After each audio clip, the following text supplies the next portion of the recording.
Hola compañeros y profesor, mi nombre es Carol Franco y hoy vamos a realizar la exposición correspondiente a psicobiología y psicofisiología, teniendo en cuenta pues las pautas que nos han dejado en la plataforma. Para ello pues tengo acá algunos apuntes para guiarme en el transcurso de la exposición. La primera pregunta que nos hacen es ¿qué es la genética y qué principios plantea? La palabra genética proviene del griego gen, que es de Yevosik, que significa raza o generación. Cuando hablamos de genética, es normal que se nos venga a la mente eso que nos hace transmitir de generación en generación, eso que podemos heredar de generación en generación. Cuando hablamos de los seres humanos, hablamos del parecido que tienen los abuelos con los padres y nosotros con nuestros padres, ¿sí? Y no es para menos cuando se contextualiza de la siguiente manera.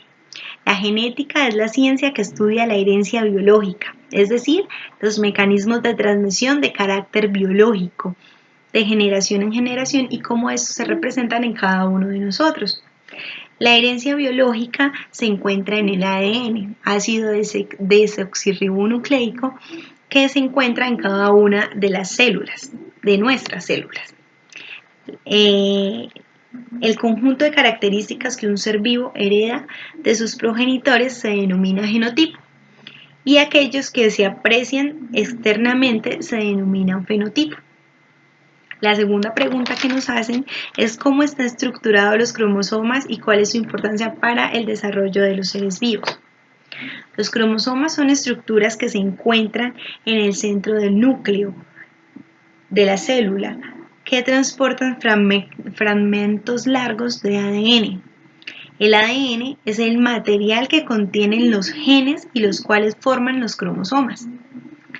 La importancia de los cromosomas y de esto es que es lo que nos da la identidad, esto es como el conjunto de cosas que nos ayudan a desarrollarnos y que nos dan la identidad para no ser iguales y para poder tener distinción de otras personas o de otros seres. La cuarta pregunta es ¿cuántos cromosomas y qué tipos de ellos tiene el ser humano? Bueno, el ser humano está compuesto por 23 paredes cromosómicas. Cada pared de cromosomas se compone por una copia de ADN materno y una copia de ADN paterno. Dos de los cromosomas, el X y el Y, hacen parte de los llamados cromosomas sexuales, ya que estos son los que determinan el sexo masculino o el sexo femenino. Las mujeres tenemos dos cromosomas X y los hombres tienen un cromosoma X y uno Y. La cuarta pregunta es ¿qué tipo de anomalías cromosómicas existen? Bueno, para hablar del tipo de anomalías, tenemos que hacer referencia a que estos se presentan por una alteración en el gen que lleva a que se presenten diferentes anomalías genéticas o alteraciones genéticas. Para ellas son bastantes las anomalías genéticas, entre ellas pues vamos a nombrar acá el síndrome de Down, el síndrome de Edwards, el síndrome de Patu, el síndrome Cri-du-Chat, que es el síndrome que vamos a tratar, el síndrome Angelman, el síndrome de Prader-Willi, el síndrome Turner y Klinefelter. La quinta pregunta ya nos hace referente a describa el daño cromosómico correspondiente al síndrome que vamos a explicar. Como ya dijimos, el síndrome que vamos a explicar es el Cri-du-Chat. El Cri-du-Chat se presenta porque hay una alteración en el cromosoma 5. Se trata de una anomalía estructural cromosómica característica por parte del material genético de elección. El término significa una parte del cromosoma se perdió o se eliminó. Cuando hay pérdida del material genético, puede haber errores en el desarrollo del bebé, como consecuencia de la pérdida de algunas instrucciones. En la sexta pregunta nos presenta qué signos y síntomas posee el síndrome Cri-du-Chat, que es el que estamos tratando. ¿Sí? Entonces, En él vemos retraso en el desarrollo intrauterino, bajo peso al nacimiento y hacemos referencia a que el llanto del bebé es parecido al maullido o al llanto de un gato.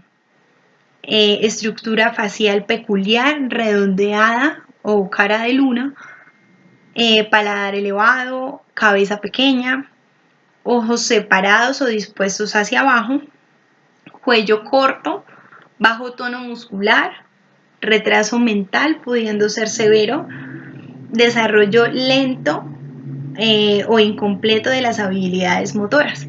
Estos son los signos y los síntomas del síndrome Cri-du-Chat. El séptimo punto, ¿qué alternativas de intervención interdisciplinar se pueden aplicar al síndrome? Entonces, dado el desconocimiento de las causas de esta afección, la prevención no es posible.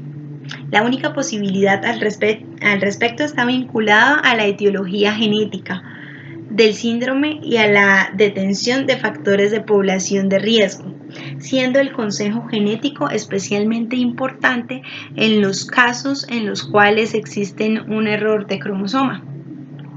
Tras el nacimiento en una pareja de un bebé, podemos detectar si en el segundo intento de tener bebé, pues pueden tener este síndrome, ¿sí? Puede salir de pronto el bebé con el síndrome de Cri-du-Chat. La esperanza de vida de los niños con este síndrome es disminuida, aunque muchos alcanzan la edad adulta hasta los 50 años de edad.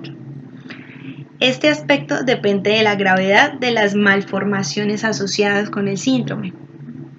La fisioterapia, el tratamiento médico y la adaptación pedagógica pueden ser algunos recursos que nos ayuden al desarrollo de este bebé o de esta persona en su forma ya adulta, ¿sí? Pues para que no tengan una dependencia total de las demás personas, sino que puedan lograr una mayor independencia.